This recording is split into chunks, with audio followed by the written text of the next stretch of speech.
अखंड विश्वाला शांतीचा महान संदेश देणारे तथागत भगवान गौतम बुद्ध, भारतीय राज्यघटनेचे शिल्पकार, बोधिसत्व, बुद्धत्व प्राप्त करणारा, बौद्धिक ज्ञान मिळविणारा, प्रज्ञासूर्य, जगातील सर्वश्रेष्ठ शैक्षणिक पात्रता मी मिळवणारा, महामानव, मानवातील असामान्य मानव, महामानव व्यक्ती, क्रांतिसूर्य, जगातील क्रांती घडविणाऱ्या क्रांतिकारी मानवातील सर्वात श्रेष्ठ, घटनाकार, जगातील सर्वात श्रेष्ठ भारताची घटना लिहून लोकशाही तत्त्व सिद्ध करणारा, प्रकांड विद्वान,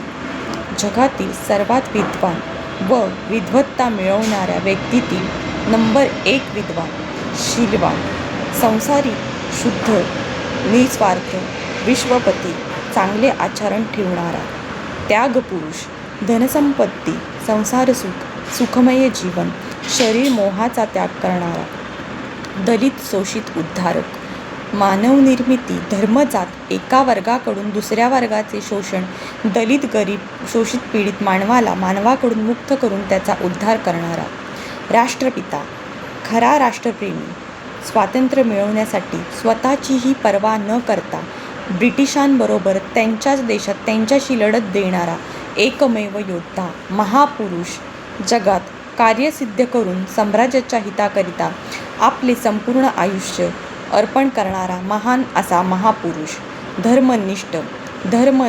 इतर कोणत्याही धर्माशी तडजोड न करता मानव जीवन प्रणाली त्यावरील सिद्धांत असा गौतम बुद्धाचा धम्म स्वीकारणारा एकमेव धर्मनिष्ठ भारतरत्न, जगातील सर्वोच्च भारतरत्न पुरस्कार मिळालेला महासूर्य, सूर्याला लाजवेल असा स्वयंप्रकाशातून मानवाला अंधारातून प्रकाशाकडे नेणारा महाकाय सूर्य, महापरिवाण, या जगात स्वतःचं निर्वाणपद निवडणाऱ्या 2च व्यक्ती आहेत.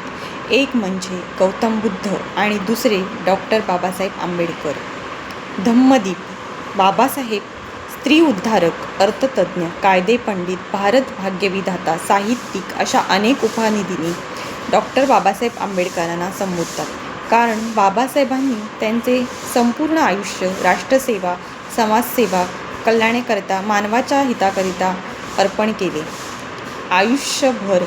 एखाद्या तुफानी वादळासारखे लढत राहिले, म्हणून त्यांना वादळवारा ही सुद्धा उपमा दिली आहे.